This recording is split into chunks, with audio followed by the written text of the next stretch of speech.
Olá, galera, tudo tranquilo com vocês? Vamos lá?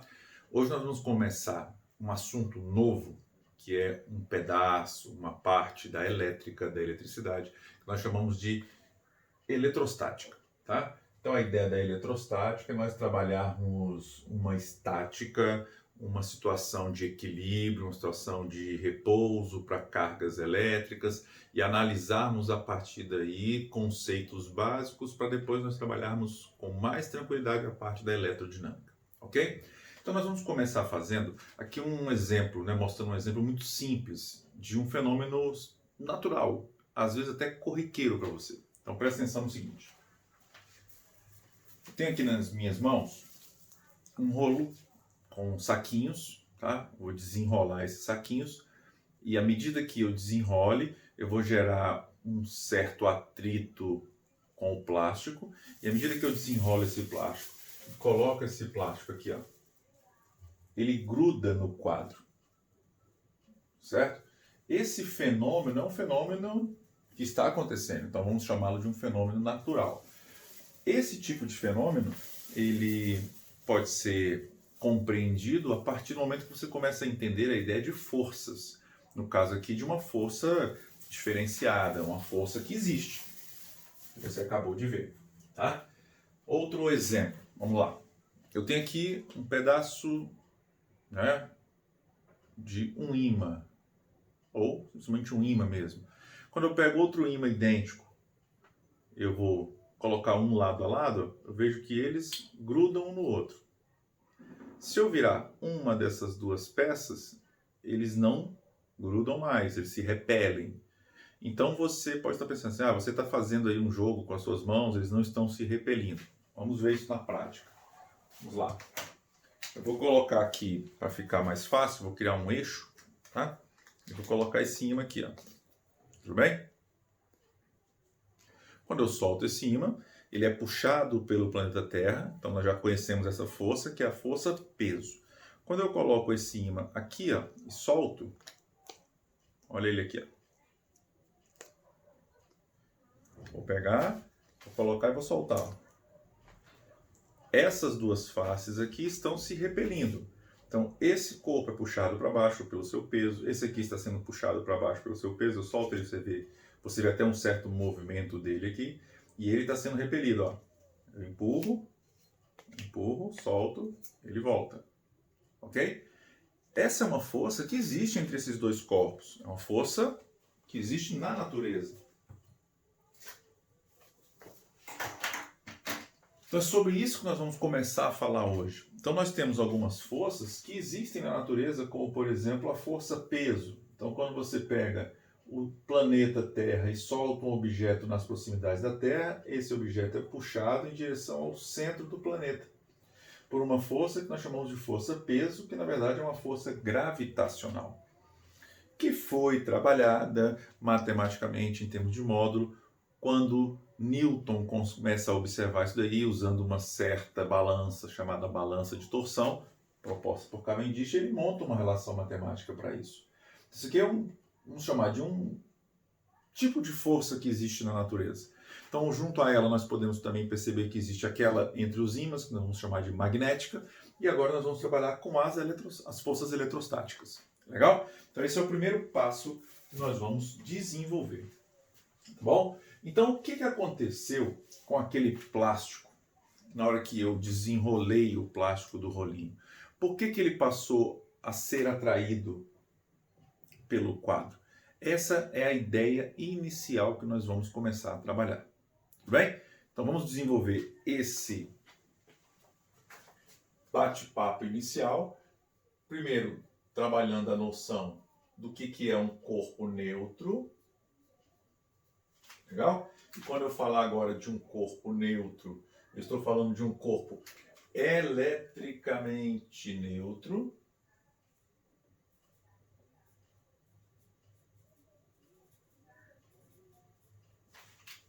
Certo? E como que nós vamos começar a pensar nisso? Então, o primeiro modelo que nós vamos entender é um modelo atômico.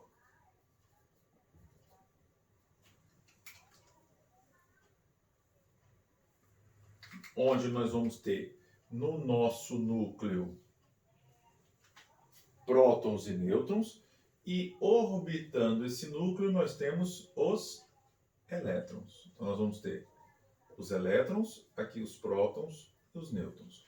E esse modelo atômico, nós vamos fazer uma analogia com ele, com o nosso sistema solar, onde nós temos o Sol e os planetas orbitando esse Sol. Tá? Esse elétron, para orbitar, é preciso que exista atuando nele uma força, que aqui nós vamos chamar de centrípeta. Lógico, admitindo aqui que nós temos uma órbita circular. Então é preciso que tenha aqui uma força para poder alterar o vetor velocidade, né? O módulo mantém-se constante e eu vou trabalhar direção e sentido sendo alterado o tempo todo. Essa força que existe entre esse elétron e o núcleo é uma força agora de natureza que nós vamos denominar natureza elétrica. Então existe uma propriedade muito importante que é de prótons e elétrons. Eles têm essa propriedade de se atraírem, ou se eu pegar 2 elétrons ou 2 prótons, de se repelirem. Legal? Como você acabou de ver, entre as faces do ímã, ora repulsão, ora atração. Essa propriedade que faz com que, por exemplo, nós possamos garantir esse modelo aqui do elétron orbitando é chamado de carga elétrica.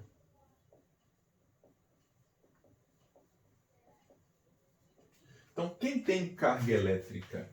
Então, carga elétrica, vamos escrever aqui, é uma propriedade.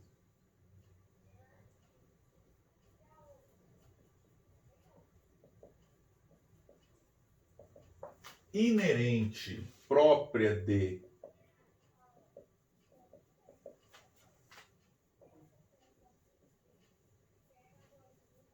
aos prótons e elétrons. Legal?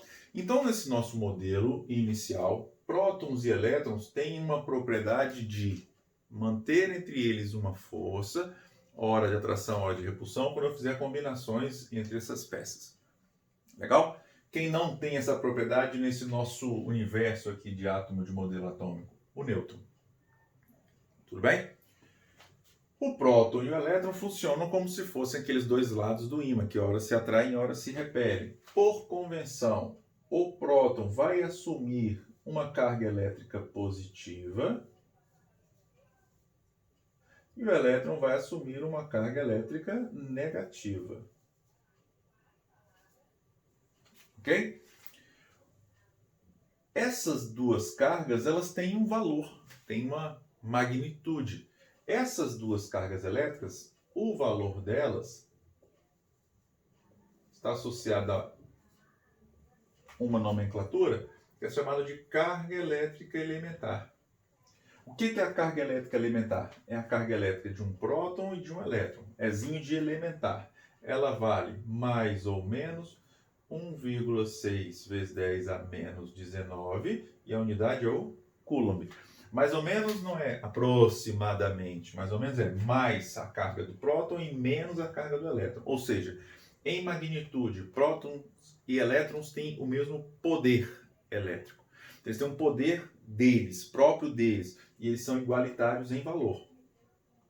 Como que isso foi descoberto? Isso foi descoberto, isso foi trabalhado, isso foi desenvolvido por um cientista chamado Millikan, tá? Onde ele fez um experimento colocando gotículas de óleo, borrifando gotículas de óleo entre placas eletrizadas e conseguindo a partir daí um equilíbrio. Então, esse valor que é muito esquisito, né, até meio estranho, ele vem a partir da comparação de força elétrica com força-peso. Então, os padrões de massa já tinham sido trabalhados, tinham sido já desenvolvidos. Então, isso aqui vem a partir daí. Legal? Então, o que é isso aqui? É a menor carga elétrica que existe, a carga de um próton e a carga de um elétron. Ok? E agora nós voltamos para cá. O que é um corpo eletricamente neutro? Vamos pegar agora esse corpo eletricamente neutro. Tá? Aí eu estou falando, por exemplo, desse pincel. Esse pincel ele está eletricamente neutro, então ele não tem poder de atrair nenhum outro corpo com essa força de natureza elétrica própria de elétrons e prótons. Veja, um certo cuidado especial, depois nós vamos tomar, né, bastante cuidado mesmo nos exercícios. Um corpo neutro ele pode ser atraído. E aí, pela terceira lei de Newton, se ele atrai, ele é atraído. Ação e reação. Então, por enquanto, vamos apenas de uma maneira mais simplificada. Depois vamos chegar nessa parte que tem a ver com a indução. Então, um pouco de paciência, tá? Um corpo eletricamente neutro, para nós a partir de agora, vai ser um corpo que tenha dentro desse nosso modelo atômico a mesma quantidade de prótons e a mesma quantidade de elétrons. Então, um corpo que está eletricamente neutro, ele possui o número de prótons exatamente igual ao número de elétrons. Ok, galera? Então, todo corpo que, inicialmente, nessa parte mais simplificada, não seja atraído, não seja repelido eletricamente, não tem esse poder. Então, por exemplo, eu coloco esses dois pincéis um do lado do outro, eles não se atraem mediante uma força elétrica. Ele, se, por exemplo, tem massa, ele é atraído pelo planeta Terra, certo? Então aqui eles não se atraem, ou simplesmente se atraem, não estão, né, tendo força suficiente para ganhar do atrito, mas vamos supor que fosse uma situação hipotética perfeita. Eles não estão se atraindo, então eles estão eletricamente neutros. Então tanto um pincel quanto o outro tem a mesma quantidade de cargas positivas e a mesma quantidade de cargas negativas. De maneira bem boba de se pensar, é como se eu tivesse mais 1,6 anulando um menos 1,6 vezes 10 a menos 19, ambos com a mesma potência de 10. Então, um anulou, um anulou, um anulou, um anulou, um anulou, um anulou. Então, nós vamos falar que esse corpo aqui tem carga elétrica